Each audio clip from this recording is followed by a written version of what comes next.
Bonsoir, je m'appelle Nikila, je suis étudiante en médecine dentaire. Ma connaissance de l'islam est vraiment limitée. Ce que je sais, c'est grâce à mes amis. Ma question est la suivante. J'ai lu une affiche.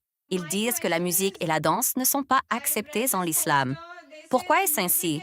Je veux dire, vous ne pouvez pas dire que généralement, vous savez, écouter de la musique ou chanter ou danser ou quoi que ce soit d'autre.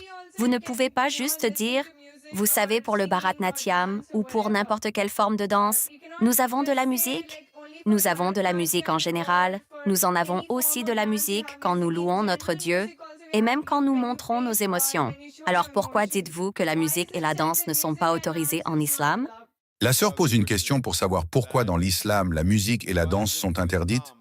Je vais d'abord aborder la musique, puis je passerai à la danse. En ce qui concerne la musique, notre prophète bien-aimé, Mohammed, que la paix soit sur lui, a dit que les instruments de musique, en règle générale, sont interdits, sauf exception avec le duf qui lui est autorisé pour le mariage, qui est le tambour ouvert d'un seul côté appelé duf ou dufli. À part cela, le prophète l'a interdit car, si vous analysez, cela éloigne une personne d'Allah subhanahu wa ta'ala, de Dieu Tout-Puissant. C'est la raison pour laquelle, lorsque nous entendons ces chansons de films, que ce soit en hindi, en malayalam ou en tamoul, ou quoi que ce soit d'autre, vous constatez que dans ces chansons de films, la plupart des paroles qui sont mentionnées sont loin de la réalité.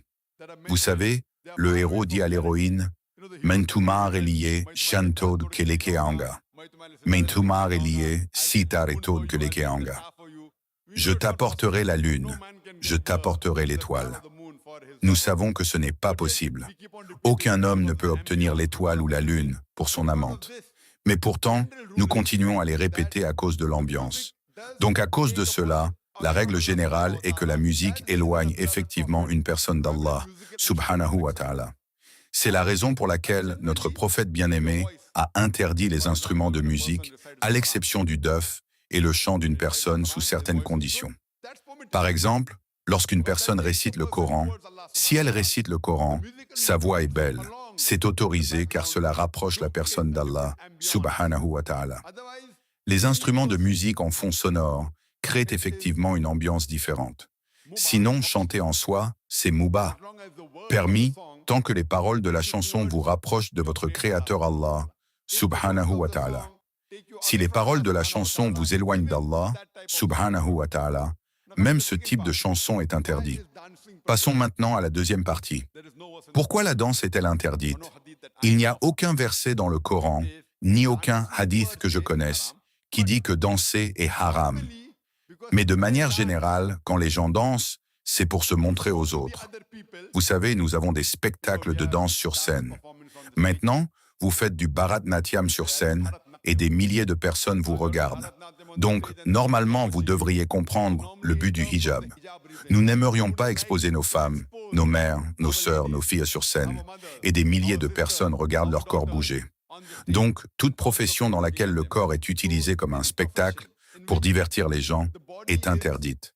C'est la raison pour laquelle danser en public ou danser dans des fêtes où il y a mixité, regardez souvent, les règles de danse entrent en conflit avec la règle de la charia islamique.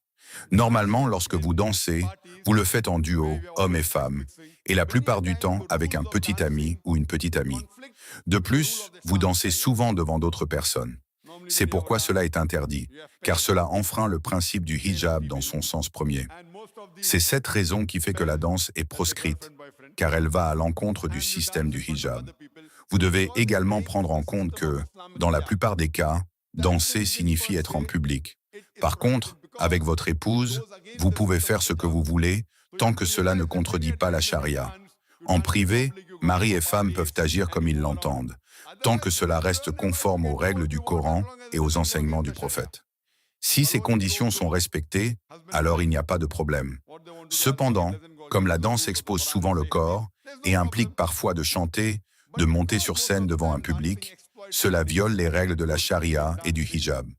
Vous pouvez consulter ma cassette vidéo intitulée « Women's Rights in Islam, Modernizing Outdated » qui aborde ce sujet en détail.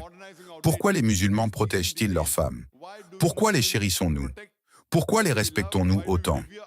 C'est parce que nous les aimons, et c'est pour cela que nous veillons à les protéger et à ne pas les exposer. C'est également pour cela que les métiers liés au chant en public, à la danse ou au mannequinat sont interdits pour les femmes. J'espère que cela répond à votre question. Si tu veux soutenir notre chaîne YouTube gratuitement, n'hésite pas à t'abonner et à mettre un pouce bleu. Et si vous voulez savoir si la majorité des gens sur la Terre adorent un faux Dieu, alors clique sur la vidéo.